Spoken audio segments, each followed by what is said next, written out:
12 o'clock.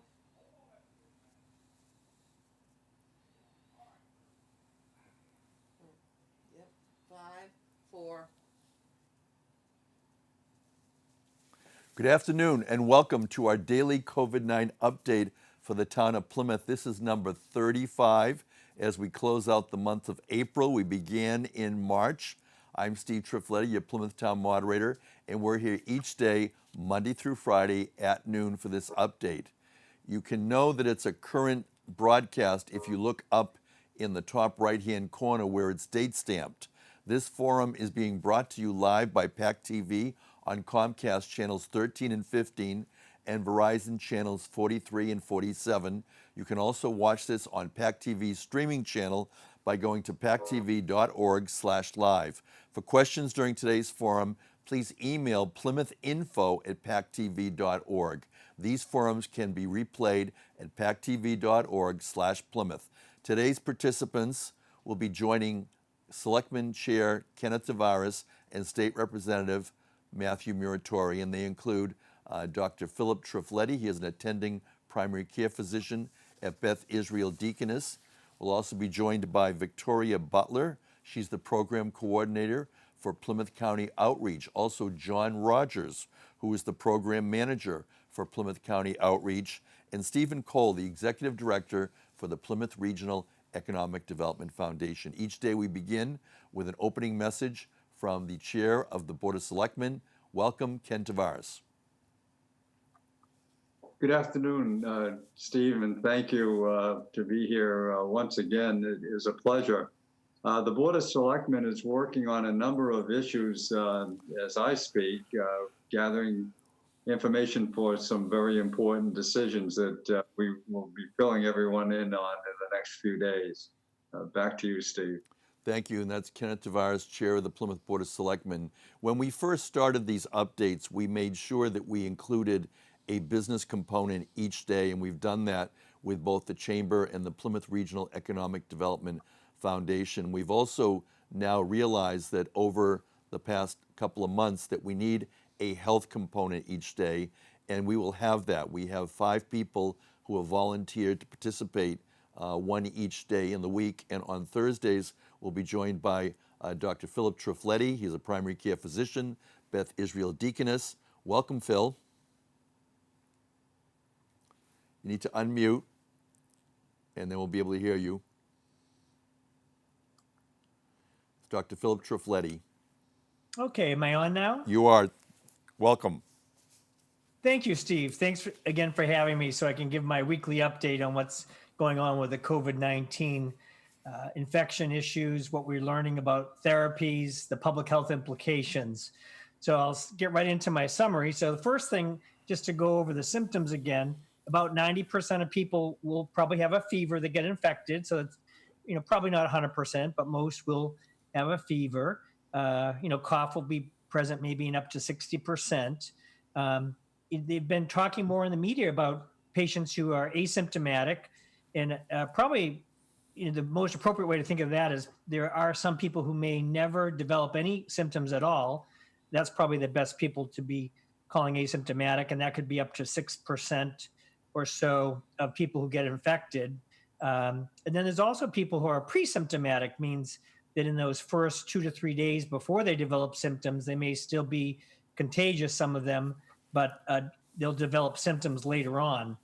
I think this is part of the reason we're having such difficulty, of course, with this respiratory virus is because of, especially I think the people who are asymptomatic spreaders and the people who are pre-symptomatic that are spreading disease before they get symptoms. It makes it very difficult. Most of the spreading still, the highest risk situation, unless you're in a high risk occupation like a healthcare worker, most of the spread actually occurs among close contacts like family members. So if one family member brings home the infection, there's probably a 10 to 15% risk that they could infect others in the home. And, having casual contacts outside of the home, I think also with all the precautions people are taking with wearing face masks, hand washing, sanitation, cleaning surfaces, all these things, I think that the casual contact risks are certainly much lower overall, probably compared to if somebody brings the infection into your home who is sick, that's probably going to be your highest risk. I think if you have a thermometer, it's great to use that as I know they're hard to come by if you don't have one, but I think that's a good way to keep track of yourself and your family members to make sure you're staying well. A lot of people, as they try to open up their businesses, or certainly people who are in the healthcare field, I mean, they're being checked regularly every day to make sure that they don't have fevers or symptoms. And because, probably the most common place people are going to get infected is in the home. Certainly if somebody does get infected, does get symptomatic, you want to do your best to self-isolate that person who is infected from the rest of the household. And that's probably one of the, more important things to be stressed, certainly as we still go forward. As the weeks go by, we're seeing much better availability of testing. There still is a priority situation here in most of our communities in Massachusetts. Most of the time, people are going to have symptoms of some kind to get tested. But I am finding my own patients in my own practice, I'm able to get more of them tested more easily as in the past week or so. I did want to mention a little bit about the different kinds of tests. I know there's a lot of interest in testing. Certainly what most people go for when they get tested now, of course, is the PCR test, a test for parts of the virus particle, and it's done by that nasopharyngeal swab, which I understand is a real fun thing to have. It's much better to be giving it than receiving it when you're a healthcare worker. Yeah, people who have test positive, with the PCR, they may be the highest contagious period for them is probably in the first 7 to 10 days of infection. That's when they're going to be shedding the virus. If they have mild illness, probably patients who are very sick in the hospital, they may shed the virus longer. But the typical person who has a positive nasal swab will probably shed virus for about 10 days or so. Then, thinking about the antibody testing, I'm sure a lot of people are hearing about this. There's many different kinds that have been improved. I think about 8 have been approved already by the FDA. And, this is sort of a confusing area for us right now. We're really not sure what the utility of the the antibody test will be. One example might be, certainly in hospitalized patients, we've had some patients who we were unable to get a positive PCR test for whatever reason. And later on, we could do an antibody test to try to confirm that they were infected with COVID-19. That's one example. And then, of course, I think a lot of people are thinking about this as we start to, reduce our social isolation and our stay-at-home procedures, trying to get people back to work. Having antibodies may be helpful, but as you probably know, right now, it's not really clear what an antibody positive test means. We're not sure if people are protected. That means protective immunity with the amount of antibody they have. A lot of these details are still to be determined. So we have a ways to go still with the antibody testing. I just wanted to say briefly about the ER care I mentioned last week, because the governor had highlighted this appropriately in one of his daily briefings, to make sure that people who do have serious problems, don't forego treatment in the emergency room. I actually, in my small practice, I have a concierge style practice up in Chestnut Hill. I only have about 300 patients, but I actually had 2 very seriously ill patients last week. One who had a cerebral hemorrhage and one who had a myocardial infarction, a heart attack. The cerebral hemorrhage patient, just by the way, lived on the South Shore. I directed him to our Beth Israel Deaconess Plymouth site, and the care he got there I thought was exceptional. It was life-saving treatment for his hemorrhage. He had a rapid decline while I was in the emergency room. They were able to, do some very important drainage procedures for his cerebral hemorrhage, and he looks like he's going to have a very good outcome. But it's wonderful having a resource like that in Plymouth, the BID Plymouth Hospital. It was, and again, keep in mind, if you have serious symptoms, call your primary care doctor. Don't hesitate to take advice to go to the emergency room if needed. Then around medications, you may have heard about the remdesivir trial. Dr. Fauci addressed this in the news yesterday. Of course, we know people get better faster, on average 11 days versus 14 days if they have an infection, they're in the hospital. So we know they recover faster. It's not clear if it's going to improve survival, and that's a very important factor. So there'll be more to be learned about that. I did want to mention still one of the most critically important things treatment-wise is that treatment with ventilators. It looks like at our Boston campus, about 60% of our patients who are placed on ventilators are surviving. That's a great percentage. Beth Israel Deaconess Plymouth is part of our critical care network in the Beth Israel Lahey Health System, and they work in a very coordinated fashion, all the hospitals together, to make sure all the patients in all the communities get good care. And I think that system's working extremely well. It's led through the Boston campus, but there's great trickle down to all of our facilities throughout the system. So I think you're getting great, care there for critical care if it's needed in the Plymouth community. The community spread, you'll hear a lot about this in the news. There's a lot of what we call confounding factors when you're trying to interpret what it means. Like in Chelsea, for instance, they did a study 2 weeks ago showing 30% of people in downtown who volunteered were infected. There's a big study going on in Boston this week where they're testing 7,500 people more randomly in East Boston, Dorchester, and Roslindale.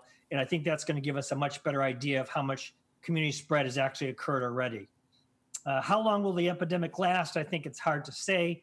I know Matt will probably give us an update on numbers. We're sort of at an early plateau phase over the last several days here in Massachusetts. So we're not on the downslope yet where we want to be, but definitely we're not accelerating any longer, and so that's a good sign. I think when it comes to reopening societies, there are the CDC guidelines which are often referenced. Different states are taking different heed of that. I do want to really congratulate the governor and our Department of Public Health. I think they're being very prudent in how they're approaching this. With keeping the stay-at-home advisory until May 18th at this time. They're looking for that data for the downturn, the downslope of new cases as part of it. And so I think we have to just hang in there. I would say be cautious when you hear about other communities that are taking different approaches, like Sweden, for instance. I think there's the sense that they don't have any restrictions in place, but I was reading an article about it, and they're actually doing a lot of the same types of social distancing things that we're doing, especially with their skilled nursing facilities. They're trying to protect those vulnerable populations. So when you read things, it may seem like people are really opening up and seeming to do fine with that, but it's probably not exactly the way it sounds if you're just looking at the headlines. So that's it for my update. Continue social distancing, continue the face coverings in public, the hand washing and hygiene, and be happy to take questions later. Thanks, Steve. Thank you. That's Dr. Phillip Triffletti. He is a primary care attending physician with Beth Israel Deaconess. You can send your questions to all of our panel to plymouthinfo@pactv.org. Each day we also try and update the community with news that has come locally in the past 24 hours. Last night we were notified that the trial court on Aubrey Street, that building, closed today for all employees since one of the employees that works there tested positive. And so the courthouse is closed temporarily. They'll be doing a thorough cleaning. We received this notice from Matt McDonough, who was here earlier this week on our update, and he will let us know when the building is reopened. But again, the Plymouth Courthouse building on Aubrey Street is temporarily closed, and the business of the courts there will be handled in other buildings throughout the county. And at this time, we're going to go and welcome back our sheriff for Plymouth County, Josef McDonald. Welcome, Joe. Thank you, Steve. Glad to be back. I got some questions. Representative Muratore was kind enough to reach out to me yesterday. I understand you guys had received some questions about the situation down here at the correctional facility. I'm happy to talk about that. Our population, our current census is 674 people, which is a big decline since the beginning of March. We were probably between 750 and 800. depending on the day, and we're down to 674 now. The results of a lot of people who are wrapping up sentences, but also many individuals are having their bails reviewed and things like that. And I'm happy to report, I know there was some concern amongst the general population and the public that we were going to just be releasing everybody by court order. It hasn't happened that way. What's happening is the district attorney's office and the defense bar are going before the judges and making those arguments. I should say going before the judges, but doing it in a video manner, which is in keeping with the new normal, I guess. And it's a very reasoned process. So I think we've been pretty well served by the defense bar, by the DAs, and by our judiciary with reference to those things.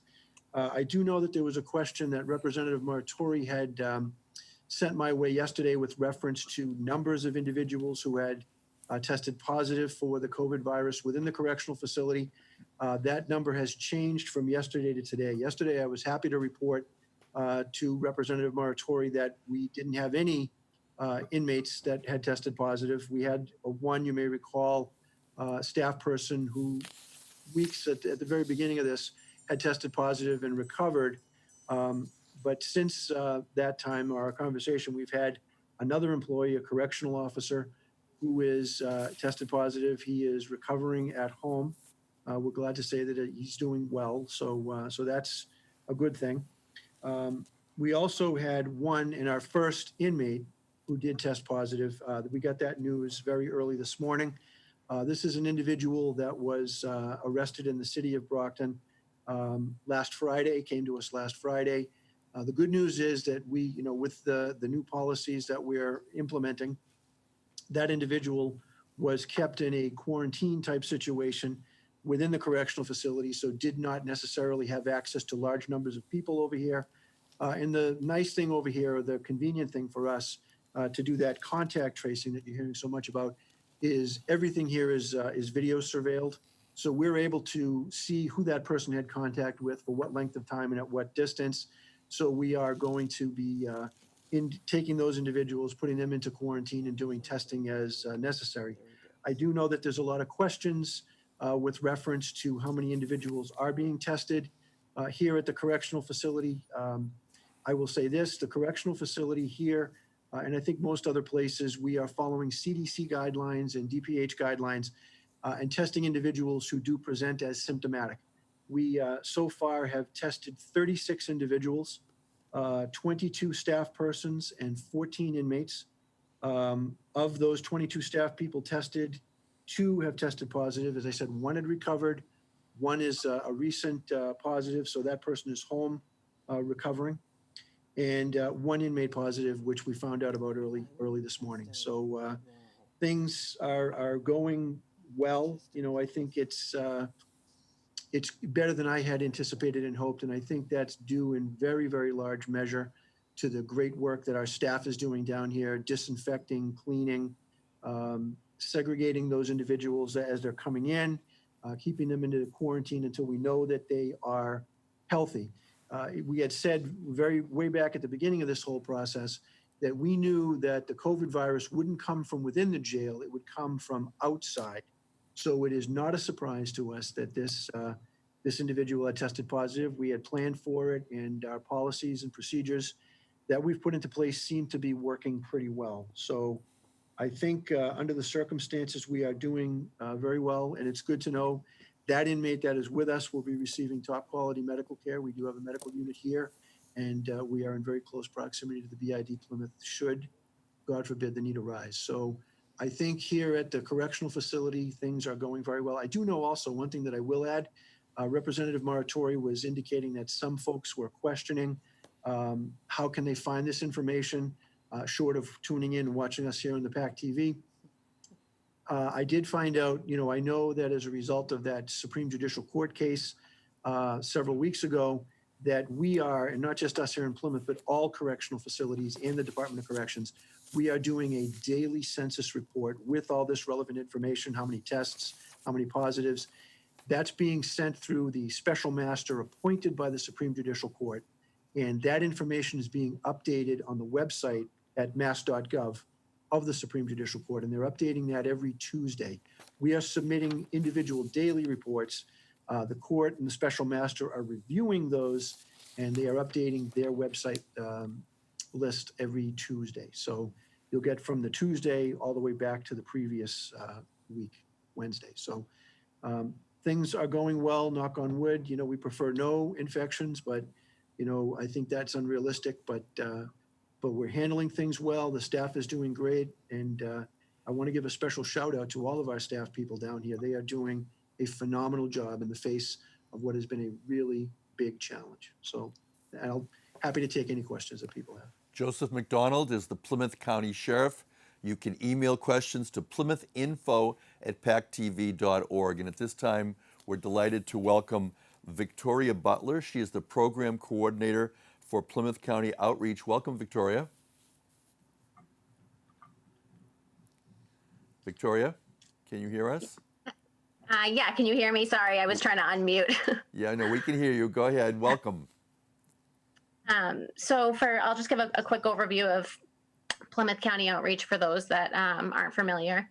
So Plymouth County Outreach, otherwise known as PCO, is a collaboration of the 27 municipal police departments in Plymouth County, as well as BSU PD, in partnership with the Sheriff's Department and the DA's office, and treatment providers from around the county.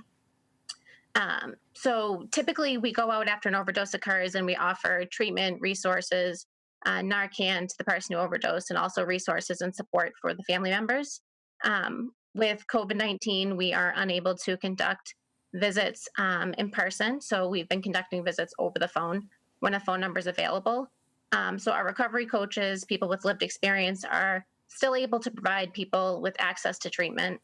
They're still offering Narcan and fentanyl test strips and are being very safe about how to get those into the hands of the community members. So some of the police departments are delivering those in mailboxes or other safe means. We also recently did a social media campaign, Recovery at Home, which highlights many resources, virtual meetings, exercise programs, things to do with your kids during quarantine, all free of cost. We're doing recovery coach office hours on Tuesdays at noon and Thursdays at 2. That information can be found on our website at plymouthcountyoutreach.org or our social media accounts. This provides community members with the opportunity to drop in, check in, ask questions, and receive support in whichever way they need. We also have recovery coaches on call 7 days a week. People can access this option by reaching out through any of our social media platforms, the Connect page on our website, plymouthcountyoutreach.org/connect, or by calling and leaving a voicemail at 508-830-4218, extension 261. And then just a little update about the numbers here in Plymouth. So since March 1st through yesterday, Plymouth has had 3 fatal overdoses and 21 non-fatal overdoses. They've also seen 11 at-risks. So an at-risk referral is someone who self-refers or is identified by a family member or loved one as being at risk of an overdose. And this is an opportunity for us to help people before an overdose occurs. So that's always a positive when we see that number is increasing. Countywide, we've had 20 fatals since March 1st, 163 non-fatals, and 31 at-risks. Thank you, Victoria Butler. She is the Program Coordinator for Plymouth County Outreach, and today she's joined by John Rogers. John is the Program Manager for Plymouth County Outreach. Welcome, John. Thank you, Steve. I appreciate the opportunity to be here today. And as you mentioned, Plymouth County Outreach has taken on a new mission, so to speak, or an additional mission to address other issues of behavioral health that we find that are usually intertwined with substance use disorder. And Victoria she coordinates the substance use side of the house, and I've been doing the behavioral health side since September of last year. Back in the early part of 2019, Plymouth County Outreach, led by Police Chief Mike Muratore from Plymouth and East Bridgewater Police Chief Scott Allen, along with representatives from PARI, the Police Assisted Addiction Recovery Initiative, Executive Director Allie Hunter, and actually Sarah Cloud and Dr. Danny Mendoza from Beth Israel Deaconess in assisting us in putting together a grant to introduce behavioral health treatment services into our hub model. we were fortunate enough to be awarded that grant from South Shore Health, and we went operational in January in setting up 4 regional tables, hub tables throughout Plymouth County. Those tables correspond with the court districts, each serving 6 communities. I think with the exception of Plymouth, the Plymouth Court District services 8, and the Wareham Court District services 7 communities. So basically, what this does, Steve, is it puts together these 4 regional teams to provide a team approach to delivering behavioral health treatment. What we see is, and this model is, being noted or commonly referred to the hub model. The model itself was developed in Canada by law enforcement and a group of educators, and has been used significantly up in Canada, but it has been used, presently been used in the city of Chelsea. It's been used there for about 5 years. A couple districts in Boston, Jamaica Plain, and East Boston use this, and they find that they've had significant results in delivering behavioral health treatment and to its citizens. But it's a little different, whereas we don't just focus on the behavioral health part of it.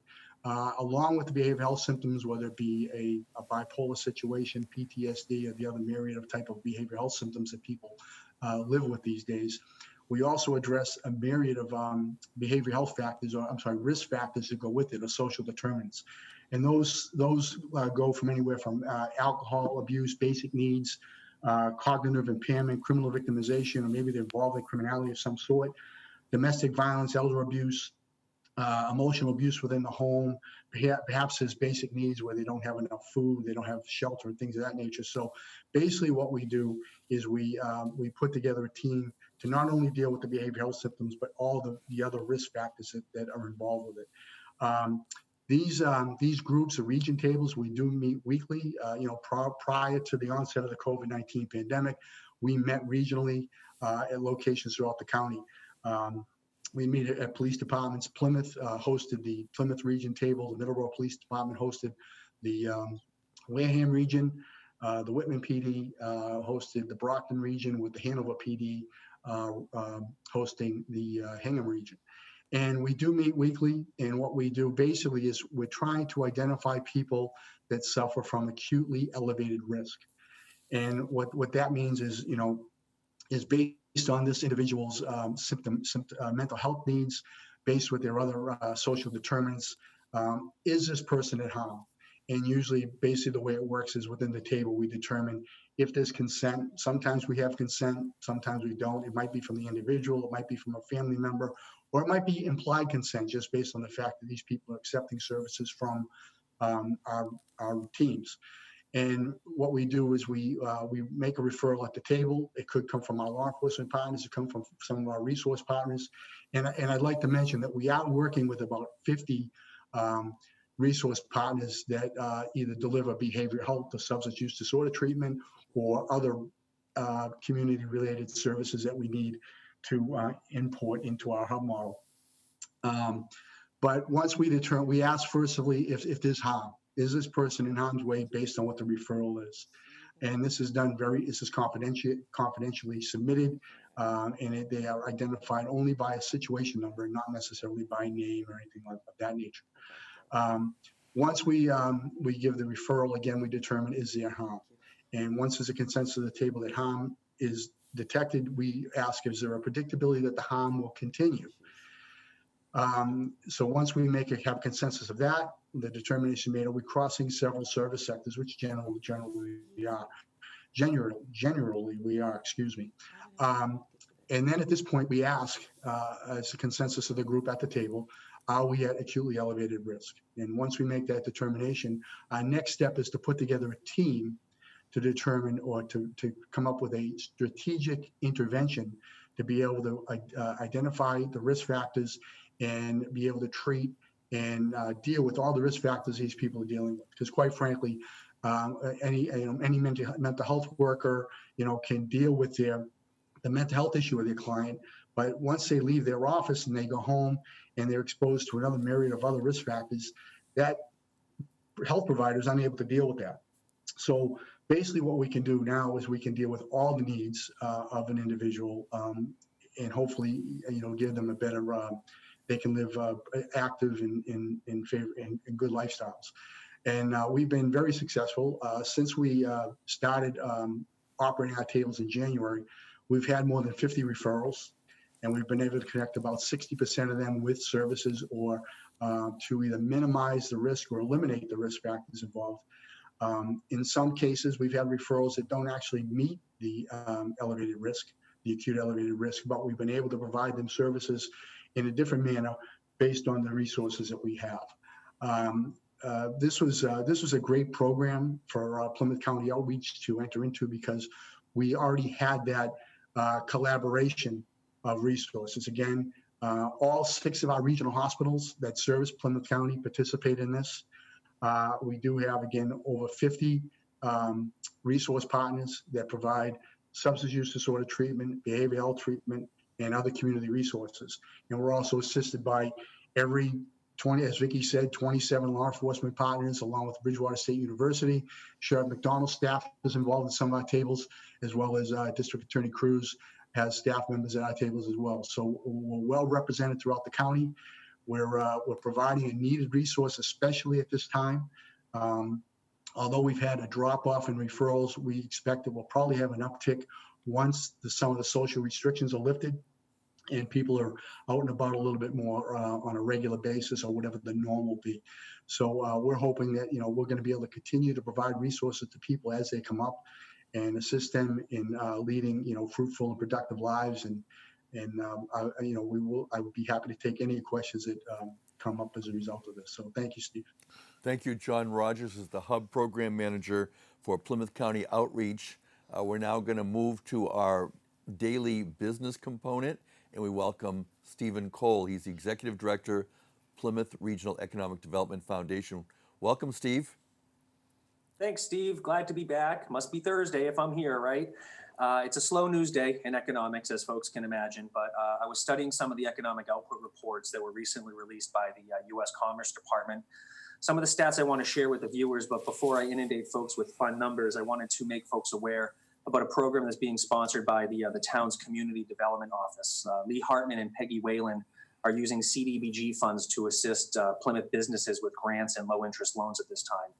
If you're a small business in need of some assistance during this time, please visit the town's community development website to learn more about the grant program. So I just wanted to inform folks that according to the U.S. Commerce Department, that consumer spending is down 7.5%, no surprise there, but that is the steepest monthly decline since 1959. And what's particularly interesting about that number, I find, is that Q4 2019 showed that it was a 7.4% increase in retail spending at a time when folks were actually supposed to be spending less.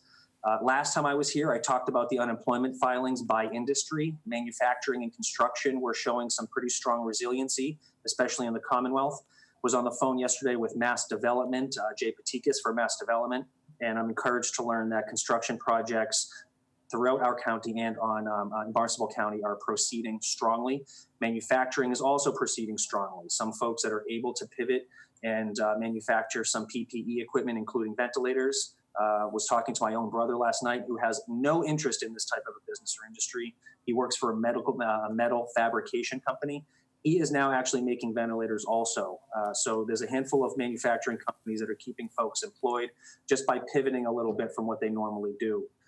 So I'm glad to also report that construction activity increased in the last quarter, 1.4%. I'm expecting that we're going to see those numbers continue to increase in our county.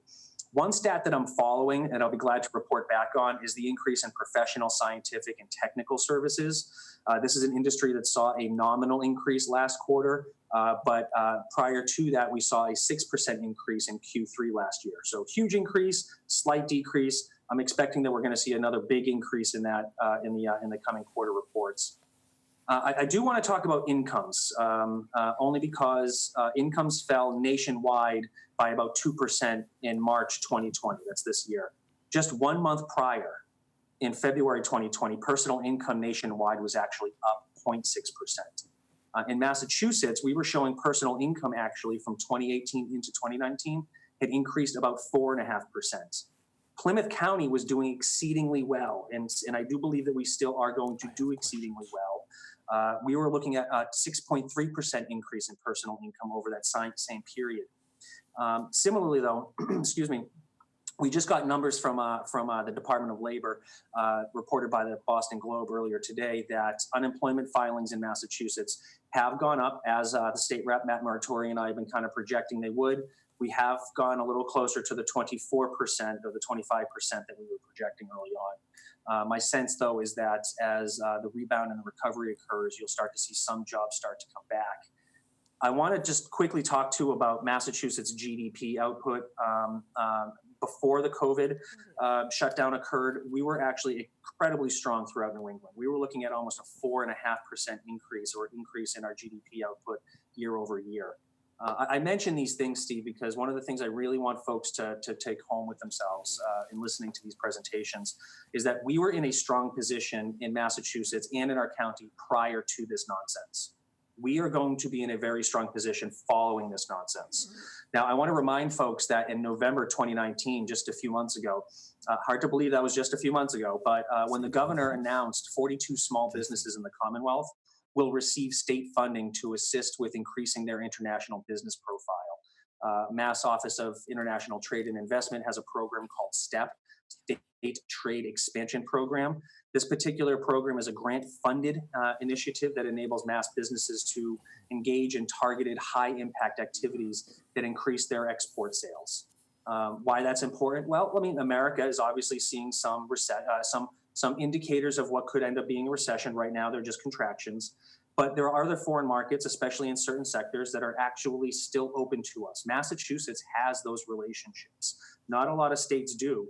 And in fact, just to put this in perspective, prior to COVID, Mass was showing, as I said, a 4.5% increase in incomes and in GDP output. Compare that to other New England states like like Connecticut, 0.9% output. Jumping a little bit further south to New Jersey, they were looking at 0.7% increase. Ohio, another bastion for manufacturing and industry, that was only a 1.6% increase in growth. Wyoming, I mentioned them partly because, of course, they're a competitor with ours, mostly in the agricultural sectors. They had a 0% increase in their GDP quarter to quarter, year over year. So I just want folks to feel encouraged that if nothing else, we are in a strong position to be able to recover in the Commonwealth. The latest unemployment numbers that I just mentioned are a bit higher than we hoped or were. Frankly, we were expecting them, but they were higher than we hoped. But the fact of the matter is, the last couple of times I appeared here, I have been encouraging folks to think about the type of a business you want to run. Because the fact of the matter is, your job may not come back. Your job may not be here waiting for you at the end of all of this. I gave some really good examples of types of businesses last time I appeared that started during moments of crisis, be they international conflict or even an economic recession or another flu type epidemic.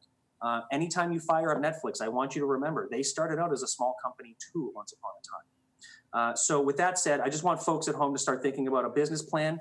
If you're already a business owner, or especially if you haven't owned a business before, the process is a confidence builder and the foundation is here to help you. Thank you for the opportunity, Steve. I'll be here to answer any questions through the end of the broadcast. Thank you, Stephen Cole, and you can send your questions to PlymouthInfo@pactv.org. We're going to go to Matthew Muratore, Plymouth State Representative. Welcome, Matt. Good afternoon, Steve. Hope everyone's doing well today. Nice set of panelists on today. It's good to have John and Vicki with us as new people. Appreciate that. Let's go through the numbers real quick. The total number of cases of testing increased, as Dr. Triffletti was talking about, by 11,118. So we have now surpassed the 250,000 resident mark. Commonwealth, 265,618 residents have been tested to date. That's a 3.8% of the population. Of those, 60,625 or 22.7% have been confirmed with the coronavirus. That is an increase of 1,963 with the average age of 54 years old. And unfortunately, the deaths was the highest death total in one day, increased 252. To 3,405, which is 5% of those folks that have been confirmed with the coronavirus have unfortunately passed away with an average age of 82 and 98% with an underlying health condition. 58% of those deaths have come from long-term care facilities. there was some discussion yesterday in the press with regard to the deaths and how accurate the numbers are. A lot of these numbers were taken, I believe, starting around March 20th, somewhere around there. But there's obviously some people have passed away from this well before that. And Dr. Triffletti is probably well aware of this as well. Probably as early as January and February, there could have been people that have passed away from this. So it's, but these are the best accurate numbers that they have at this point. But more will be looked at as time goes on. With regard to our Plymouth County has 273 deaths with a total of 4,871 confirmed cases. And the town of Plymouth is over the 200 mark, which is at 215 cases at this point. With regard to BID, Plymouth, the hospital is has 46 cases of coronavirus, with 7 of those in the ICU. As Dr. Triffletti mentioned, the hospitalizations have been flattened. We are down to 6%, but it's been pretty flat from around 9 to 6% for quite some time now. We need to really start seeing a downward trend, but at least the hospitalization is not going up, and I think that's good news. And the average age of somebody being hospitalized for the COVID-19 virus is 69 years old. And currently there are 3,856 patients in hospitals around the Commonwealth. The bed capacity is still there in the Commonwealth. The bed capacity, there are 18,200 beds available, which is about 54% of the beds in the Commonwealth are available. And in Southeast Mass, right here in the Plymouth area, that capacity is 50%. So that's good. And as we keep saying, if you have an illness or something that's bothering you, please don't hesitate to go to the emergency room if you have to. There is bed capacity there, and then you will be taken well cared of. With regard to the long-term care facilities, the testing is still ongoing. Right now, there are 11,000 cases, 11,701 cases of confirmed coronavirus in long-term care facilities. And remember, these are skilled nursing facilities, assisted livings, and rest homes. And there's at least one case at 313 facilities, and the total facility count is about 680. The Commonwealth has developed, the Commonwealth has distributed over 6.8 million pieces of personal protection equipment since we've started, and that's rising. So that's some good news. There's also some numbers out on testing in DDS and DMH facilities, Department of Mental Health, Department of Developmental Services, Department of Children and Family Services. They are now testing, and they've tested 752 locations around the Commonwealth, and there's been over 12,690 tests being performed there as well. So as you can see, as the doctor was saying, as the sheriff was talking about, testing and tracing are the priority at this point. The more testing we can do, the more the tracing we will have. With regard to tracing, that the governor has been on, as we've been on, and he's been talking a lot about the tracing program that's happening. They have hired 1,000 people, and they've begun calling people and doing the tracing. They've also had 80 local board of health involved with this. So if you get a call, if you've been somebody that has been confirmed with the coronavirus, you expect a call. And please answer it right away. If you see an area code 833 or 857, please respond to that. And they're going to be asking you questions to help trace where you've been, so they can help do a better job of tracking the virus. So please, again, pick up the phone. Also on unemployment too. I just digress for 1 second. I know Steve went through that, and some of the numbers went down slightly. There's only 70,000 people that applied last week.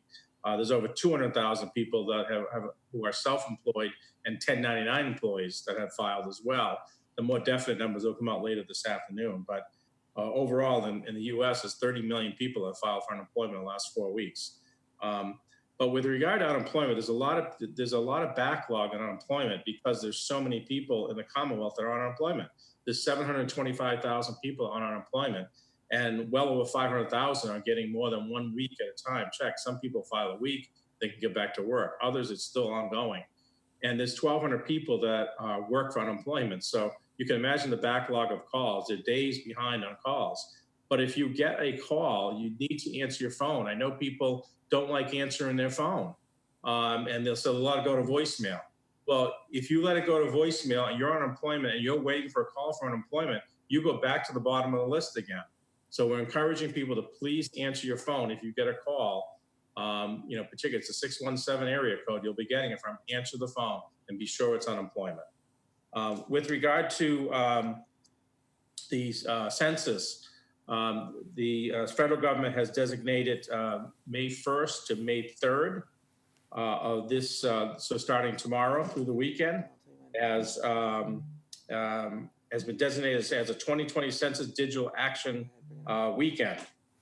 So they're really encouraging folks to actually get on online to 2020census.gov and to please go in and do your census. I think Mike Jackman actually gave some stats to us yesterday. I think Plymouth County, we're around 57% of the census has been done, but we have a long ways to go. So if you could please get on, do 2020census.gov, and please actually fill out the census so we can get those numbers up. We'd appreciate it.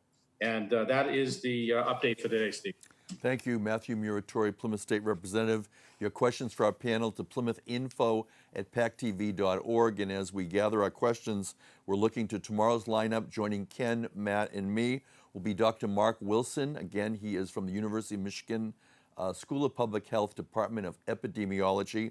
Also, once again, Robert Eisenstein. He's a senior living consultant. Dan McKiernan, for the first time, acting director, Massachusetts Division of Marine Fisheries. Amy Naples, executive director, Plymouth Area Chamber of Commerce. We're going to go right to our questions. First question is to Dr. Phillip Triffletti. And the question is, Dr. Triffletti, yesterday the town of Plymouth began its new Board of Health order regarding wearing masks in public, including common areas in office buildings.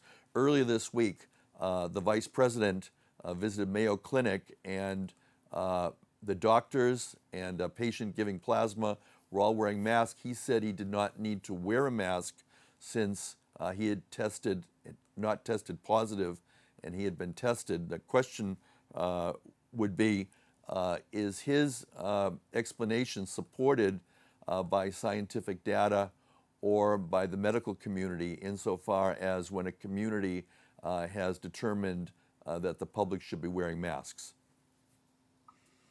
Well, I think there's two issues there.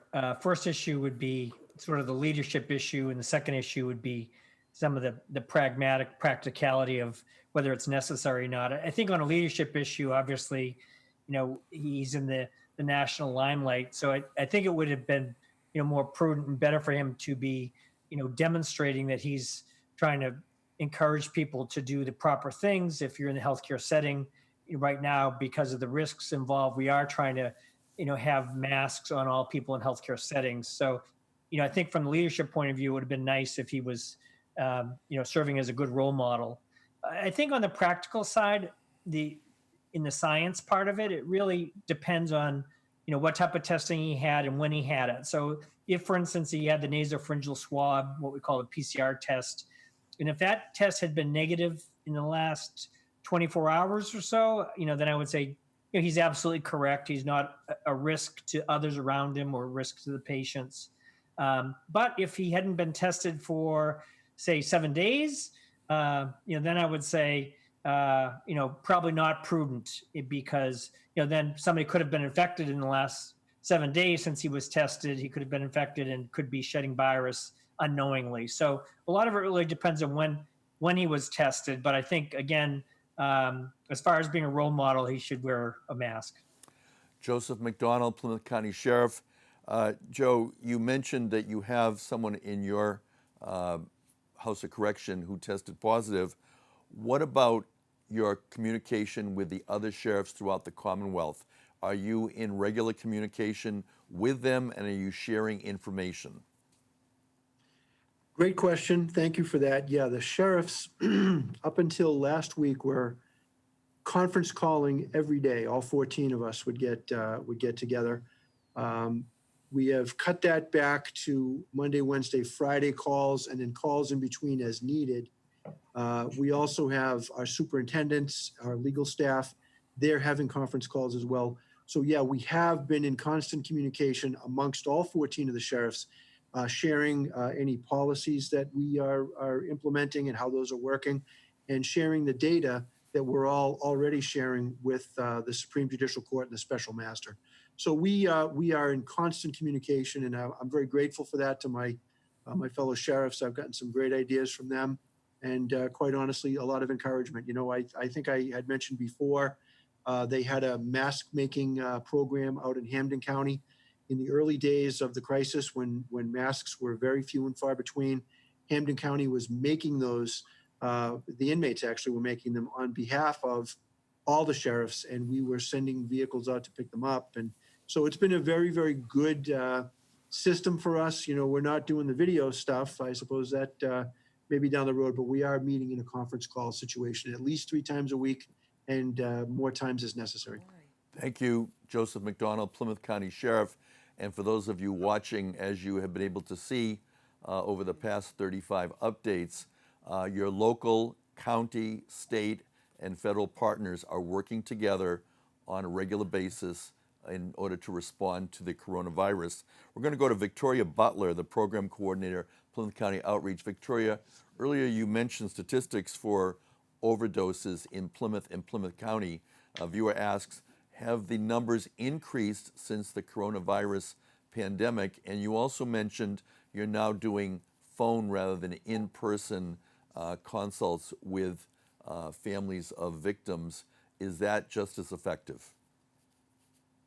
Yeah, so that's a great question. We haven't seen too much of a change in overdose stats between what we're seeing now and what we saw maybe a few months ago in the same time period last year. So that seems to be pretty consistent, our numbers as far as that goes. The phone follow-ups have actually been more successful than I anticipated. People are willing to talk to us. They're willing to access treatment, and we haven't had a problem accessing treatment options for them. I would say that the tough part about doing the phone follow-ups is not everyone has a phone. So the people who we don't have active phone numbers for, we're not able to get in touch with, whereas prior to COVID-19, we could go to the homes and speak to them there. So there is that population of people that we're missing when we're unable to get a phone number. Thank you, Victoria Butler. She is the program coordinator, Plymouth County Outreach. We're going to go to John Rogers, who is the Hub Program Manager. John, you talked about people with acute living risks, specifically mentioning alcohol abuse, domestic violence. And the question is, since the pandemic, have you seen any increase in these risks and harm among people in the Plymouth County area? I wouldn't say specifically anything to regards to alcohol or domestic violence. Again, because people are sheltering in place, I think a lot of our referrals are down. I believe that some of these issues are occurring, and I think as the social restrictions loosen, we're probably going to see, again, as I mentioned, an uptick in referrals.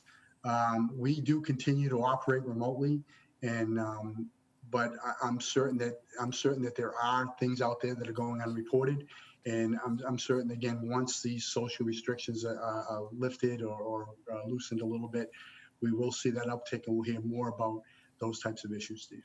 Thank you. John Rogers is the Hub Program Manager, Plymouth County Outreach. We're going to go to State Representative Matthew Muratore. Question from a viewer. It has to do with golf course openings.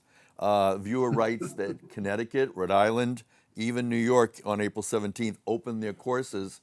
And is there an explanation as to why Governor Baker has not opened golf courses in Massachusetts? Well, in anticipation of that question, I have my BID 2014 Golf Classic shirt on because I figured that would be asked. It is something that as we talked yesterday, that the 17 member advisory board that the governor appointed on Tuesday has discussed at their first meeting on Tuesday, is what I've heard. And that was a point that was made at that meeting, that there are other states that are doing. There's a way to do it with social distancing. So I do understand it's at the top of their list. So it's being discussed, and we'll see what happens. Thank you. And we're now going to go back to all of our panel members for a final closing statement. Dr. Phillip Triffletti, you're an attending physician at Beth Israel Deaconess. What do you want us to remember today from your comments? Dr. Triffletti? Yes, just unmuting there. Thanks. We talked a little bit about this last week. You were asking about, listening to, medical experts. I had emphasized that. And, I would still tend to emphasize that, if you have a primary care physician, you have questions. I'm getting a lot of questions about, when should I be tested? What type of tests should I have? And I do think, again, as we start to open up society more, there's going to be a lot more testing going on. And so I would just encourage you to talk to your primary care doctor and see, what kinds of resources they can direct you to, as we start to open up more. I think we're getting real close, and hopefully within the next couple of weeks, we're going to start opening up a little bit. Thank you. Dr. Phillip Triffletti, my brother, is an attending physician at Beth Israel Deaconess. We're going to go to Sheriff Josef McDonald. Joe, what's the takeaway for today? Thank you, Steve. I think the takeaway from today is that things are going well as could be expected. Here at the correctional facility, I do know that there is a lot of misinformation bouncing out there about individuals being released who shouldn't be. That's not happening. There's rumors that fly around that we don't have cleaning supplies, we don't have soap. Those things aren't true.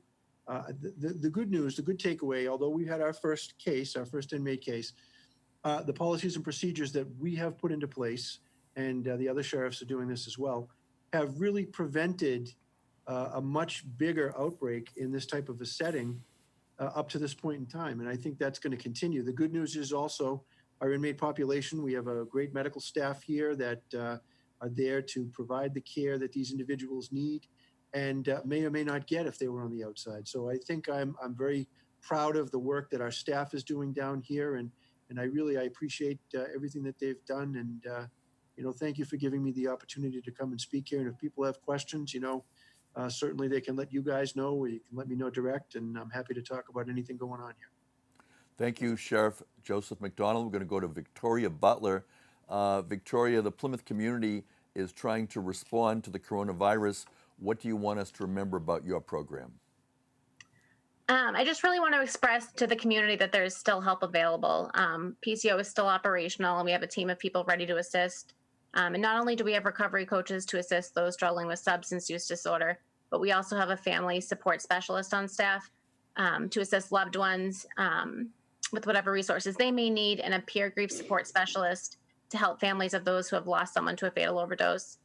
If you or a loved one need help accessing treatment, are in need of resources or Narcan, or just need to talk, please reach out through our website, PlymouthCountyOutreach.org, through any of our social media platforms, or by calling 508-830-4218, extension 261. Yes, and thank you. John Rogers, what would you like to add to Victoria's closing statement?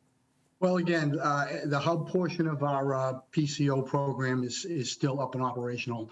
Referrals can be made through the same venues as mentioned as Vicky, and through your local police departments and any providers that are associated with Plymouth County Outreach.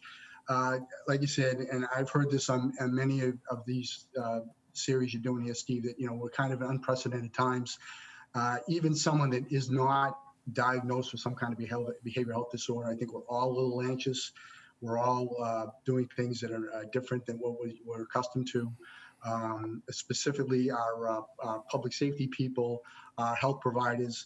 We're all working under a great stress, and we also have to take the time to take care of ourselves. So if you haven't gone out on a sunny day, which have been few and far between, I'd suggest that everybody get out and take a walk, get some fresh air, keeping that physical distancing in mind. And again, we are available for people that need any assistance. Thank you, Steve. Thank you, John Rogers, Plymouth County Outreach. Stephen Cole, your closing thoughts.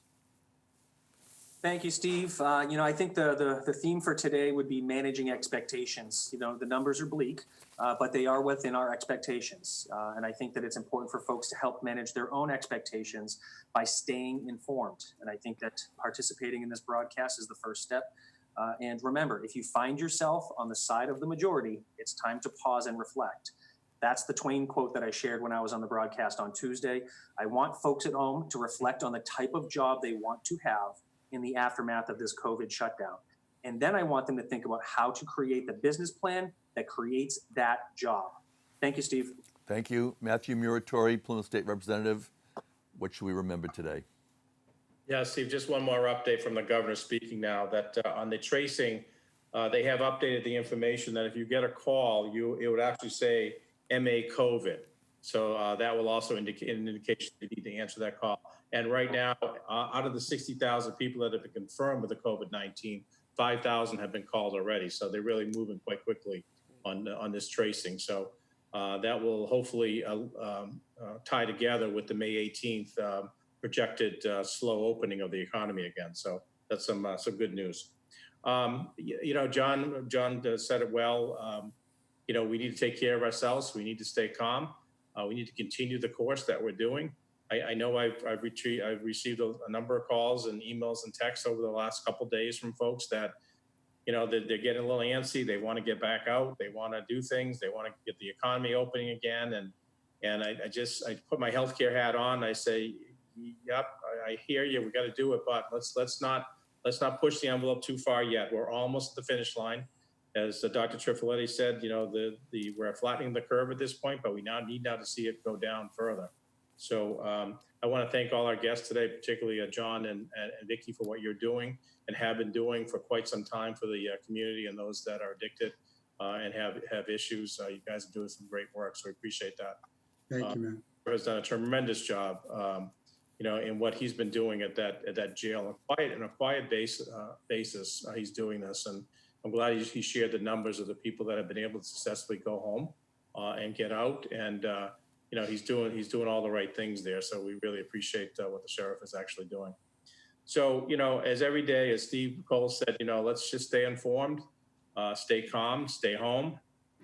You know, the way you stay informed is by going to mass.gov/COVID-19. You can ask questions by calling 211. You can get text alerts by going to COVID MA, typing COVID MA to 888-777. And for Spanish version, COVID MA ESP to 888-777. And for any health questions, bowie.com/mass. You know, we want to thank, again, PAC TV, you, Steve, and so many other people out there, you know, those essential employees who are taking care of our physical health and those that are taking care of our economic health for what they're doing. You know, there are so many silver linings that are going to come out of this when we get through this. But again, the more we can come together by staying apart, the faster we'll get back to the people we love and the things we love to do. So we'll see you again tomorrow, Steve. Thank you, Representative Matthew Muratore. Thanks to all the panel, Dr. Phillip Triffletti, Plymouth County Sheriff Josef McDonald, also from the Plymouth County Outreach, Victoria Butler, John Rogers, and Stephen Cole from the Plymouth Regional Economic Development Foundation. We're going to close out with our chair of the Board of Selectmen, Kenneth Tavares. Ken. Thank you, Steve, and thank you to everyone that appeared on the panel today. Words of wisdom, well taken. Thank you.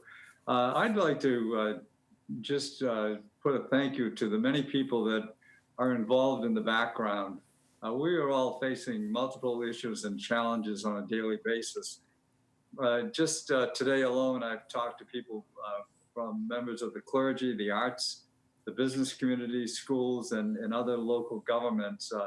We're in constant touch, but I can tell you that communicating by voice, by Zoom, by the written word is important. The feedback that we're getting is helping to make decisions that are going to serve our communities well. And I want to say thank you to everyone that's participating and willing to listen to one another. That's the hard part. There aren't any easy answers. Many times, Rep. Muratore and I have talked, and there's not a yes and no answer. And we need the input to make decisions that are going to be meaningful. So I thank all of you that are doing that and participating in making us worthy to to call the right shots at the right times. Thank you. Thank you, Kenneth Tavares, Chair of the Board of Selectmen. And please join us tomorrow. Join Ken, Matt, and me when we welcome Dr. Mark Wilson, Robert Eisenstein, Dan McKiernan, and Amy Naples will be coming to you live each day, Monday through Friday. I'm Steve Triffletti, Plymouth Town Moderator. Thank you and good day.